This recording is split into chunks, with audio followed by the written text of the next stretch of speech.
There's not a lot of happy emotions that come with PTSD. Most things revolve around pain. I love my family, but they're not getting any beneficial emotion from me. And it's not because I don't want it, it's just because everything hurts. I've been in the service for close to 8 years now. I'm a sergeant in the Marine Corps currently. I did 3 tours, 2 to Iraq, 1 to Afghanistan. Each tour was 7 months long. When I was first diagnosed with PTSD, it was actually right after my first deployment. It was also the same deployment that I was blown up by an IED. No physical effects showed from being blown up from the IED, but there were symptoms of PTSD that I was unaware of at the time. The biggest things that I noticed with Jesse was just his patience and his anger level. He would go from completely fine to very angry in no time at all over something that didn't really make sense of what someone would get so angry over. When we would go out into crowds, Jesse would just be on edge. I could see him grinding his teeth. He wouldn't really have fun. He used to love being out. When I got back from my 3rd tour, I never went out. I never did anything. I'd stay in the house and I wouldn't have the desire to do anything, and constantly thinking to myself that everything is painful and I don't want to deal with this. And that's a bad place to be in. PTSD affects my wife, and it's affected me in every way possible. And the way I see it is it's kind of like a bubble. They're in a bubble, I'm outside it to watch the bubble to make sure that they're okay. That's the way I'd like it to be, and it's not okay for that with a family, but that's still a work in progress. I have a daughter who's 5 years old, Tegan James, and I have a son, Levi, who's 6 months old. And I also have a service dog, Jag. She's been with us for about 6 months.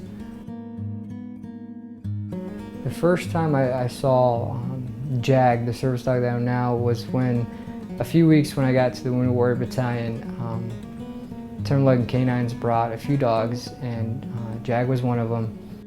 She connected with me. When Jag came up, and she listens really well, and when she started doing that, it was a good feeling. It made me feel like I have control over something in my life. Tender Loving Canines Assistance Dogs is a nonprofit organization that places service dogs with wounded warriors through our Addies program.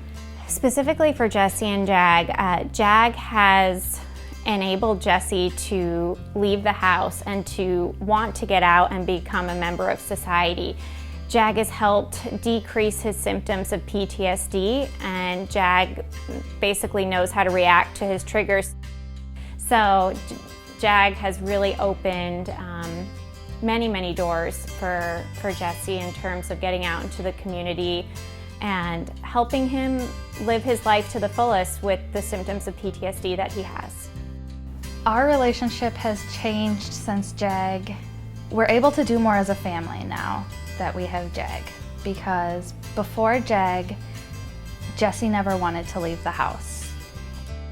A lot of times when people are traumatized, they don't talk about their trauma because they feel like it's too much for another person to handle. They don't want to burden anyone else with their traumatic experience. But being with a dog or any other sort of animal for service purposes, I imagine would be really beneficial.